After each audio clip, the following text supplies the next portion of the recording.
Sun Risers Hyderabad 300 కొడతామనేసి 160కి 190కి all out అయిపోతున్నారు. ఏంటి భయ్య ఇలాంటి దారుణమైన పర్ఫార్మెన్స్ నేను చూడలేదు. అభిషేక్ శర్మ అయితే ఎప్పుడు చూసినా ఫస్ట్ ఓవర్లోనే అవుట్ అయిపోతున్నాడు. అతను ఆడిన 3 మ్యాచ్ల్లోనూ. ఇక SRH team captain Pat Cummins కూడా అప్ టు ద మార్క్ లేదు కెప్టెన్సీ. వాళ్ళ దగ్గర అంత మంచి బౌలింగ్ లేనప్పుడే ఎవరు కానీ సరిగ్గా పర్ఫామ్ చేయటం లేదు. ఇక అంకిత్ వర్మ అయితే తను ఆడిన 52 బాల్లోనే 12 సిక్స్లు కొట్టాడంటే అర్థం చేసుకోవచ్చు. లాస్ట్ 2 మ్యాచ్లు అయితే చాలా వరకు స్టెప్ అప్ అయ్యాడని చెప్పుకోవచ్చు. So last year Nitish Kumar Reddy అలాగా ఈ ఇయర్ అంకిత్ వర్మ అలాగా పర్ఫామ్ చేస్తున్నాడని చెప్పుకోవచ్చు.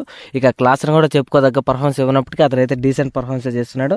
ప్రతి మ్యాచ్లోనూ 30+ రన్స్ స్కోర్ చేస్తున్నాడు. ఇక మెయిన్లీ డిసెంబర్ మ్యాచ్లో జరిగిన జీసన్ అన్సారీ అయితే ఎక్సలెంట్ బౌలింగ్ ఫిగర్స్ అయితే నమోదు చేయడం జరిగింది. అతనైతే 3 వికెట్లు తీసుకున్నాడు. వాళ్ళ టీంలో తను ఒక్కడే వికెట్లు తీసుకున్నాడు. ఇక ఢిల్లీ క్యాపిటల్స్ బౌలింగ్ మిషన్ అయిన మిచెల్ స్టార్క్ టాప్ ఆర్డర్ అయితే కుప్పగూల్చేసాడని చెప్పుకోవచ్చు. ఎస్ఆర్హెచ్ టాప్ ఆర్డర్ని మనకందరికి తెలుసు. స్టార్క్ వస్తున్నాడంటే ఎస్ఆర్హెచ్ కుదిలిపోతుంది అనేసి. సో అతనైతే అదే చేశాడు. కేవలం టాప్ ఆర్డర్ని అయితే కుప్పగూల్చేసి మ్యాచ్ అయితే 1 సైడ్ చేసేసాడు. ఇక బ్యాటింగ్లో ఫాఫ్ డూప్లెసిస్ అయితే ఎక్సలెంట్ పర్ఫామ్ చేశాడని చెప్పుకోవచ్చు. సో ఢిల్లీ క్యాపిటల్స్ అయితే ఈజీగా మ్యాచ్ వచ్చి గెలిచడం జరిగింది. సో మీరు కానీ ఇంతవరకు మన ఛానల్ సబ్స్క్రైబ్ చేసుకోవద్దు. మన ఛానల్ ఇప్పుడే సబ్స్క్రైబ్ చేసుకోండి. మనమైతే ఐపీఎల్ మీద అలాగే క్రికెట్ మీద డైలీ అప్డేట్స్ అయితే ఇస్తుంటాం. సో ఐపీఎల్ మీద ప్రివ్యూ వీడియోస్ అలాగే హైలైట్స్ వీడియో అయితే చేస్తుంటాం. ఒకసారి మన ఛానల్ చెక్అవుట్ చేయండి. సో నచ్చితేనే సబ్స్క్రైబ్ చేసుకోండి. So thank you for watching. Have a nice day.